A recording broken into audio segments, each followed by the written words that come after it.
Assalamualaikum warahmatullahi wabarakatuh. Ahlan wa sahlan. Selamat datang di channel Adi Official. Bagaimana kabarnya semua sahabat Adi Official? Apa sehat semua? Pada pembahasan kali ini saya akan bercerita menjelaskan tentang hikayat welas asih seorang abid di zaman Bani Israel. Ada seorang ahli ibadah di zaman Bani Israel melewati tumpukan pasir. Waktu itu kebetulan orang-orang Bani Israel dalam Muslim paceklik, kesulitan makanan dan kelaparan.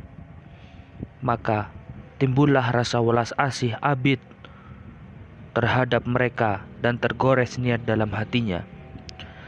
Andaikan tumpukan pasir ini dapat menjadi tepung, sungguh aku akan mengenyangkan perut mereka.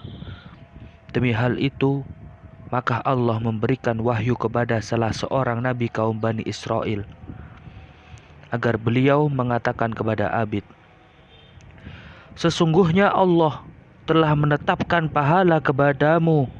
Andai kata pasir itu dapat menjadi tepung, lalu kamu sedekahkan, maka siapa welas asih kepada hamba Allah, niscaya Allah mengasihinya.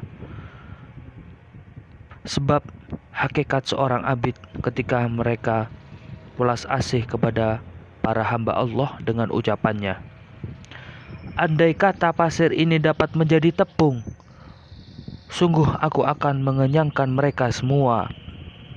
Dengan niat baiknya itu, ia memperoleh pahala seperti kalau hal itu dilakukan dengan sesungguhnya.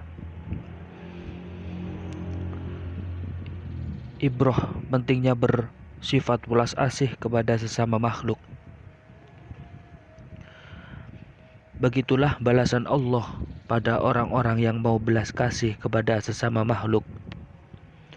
Bahkan dalam hikayat ini, seorang sahabat Nabi pun yang juga termasuk salah satu sahabat senior dan juga dijamin masuk surga oleh Rasulullah SAW dan mendapat penghormatan dari Allah dengan dibebaskan dari pertanyaan kubur, justru hanya dengan gara-gara sifat belas kasih pada seekor burung.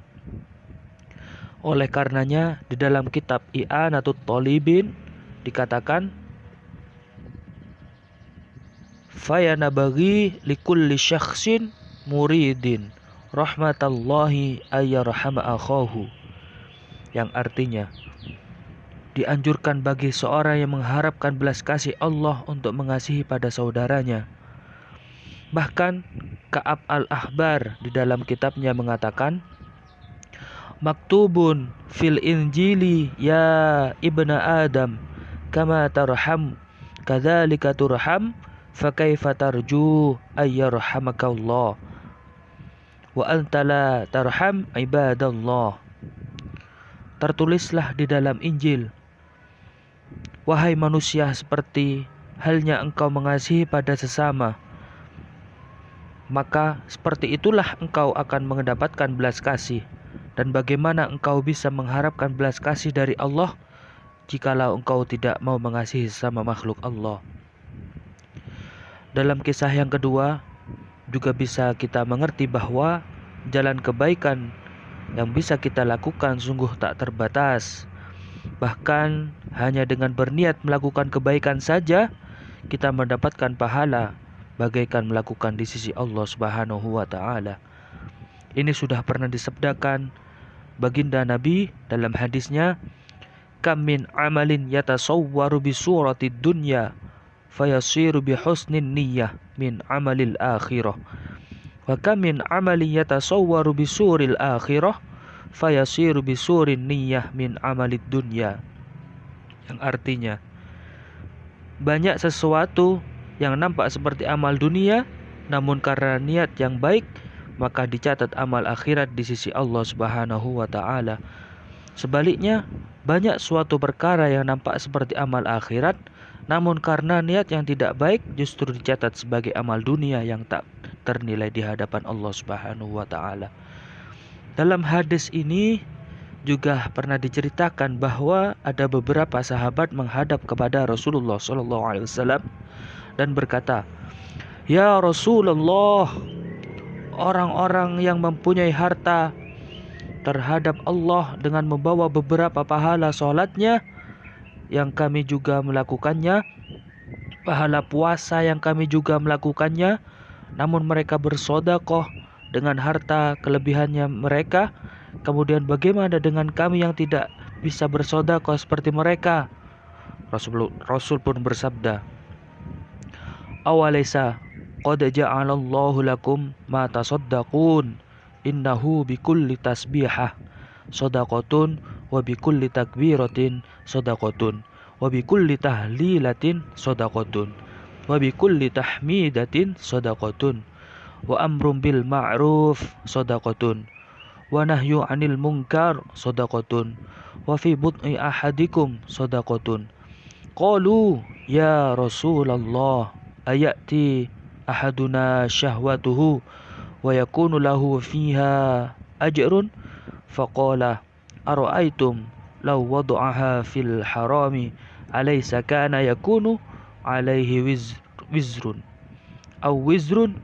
Qalu, "Bala." Qala, "Fakadzalika idza wada'aha fil halali yakunu lahul ajru."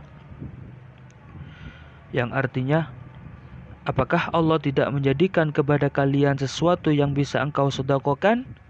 Ingatlah bahwa setiap takbir itu sedekah, tahmid sedekah, tahlil sedekah, perintah akan kebaikan juga sedekah, mencegah perbuatan jelek juga sedekah.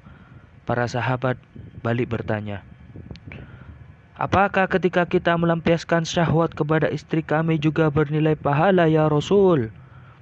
Nabi menjawab, "Benar. Apakah kalian tidak tahu ketika kalian melampiaskan di jalan haram bernilai dosa, begitupun akan bernilai pahala ketika kalian melampiaskan di jalan yang halal."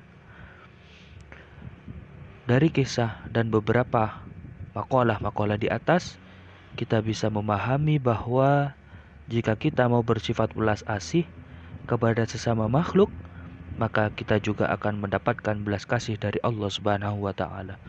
Dan juga melakukan perbuatan yang bernilai pahala, sama sekali kita tidak pernah kehabisan jalan, karena setiap perbuatan apapun itu yang kita nilai baik, maka akan bernilai ibadah di sisi Allah Subhanahu wa taala. Demikian kisah dari sahabat Abid. Jangan lupa untuk dukung channel ini dengan mensubscribe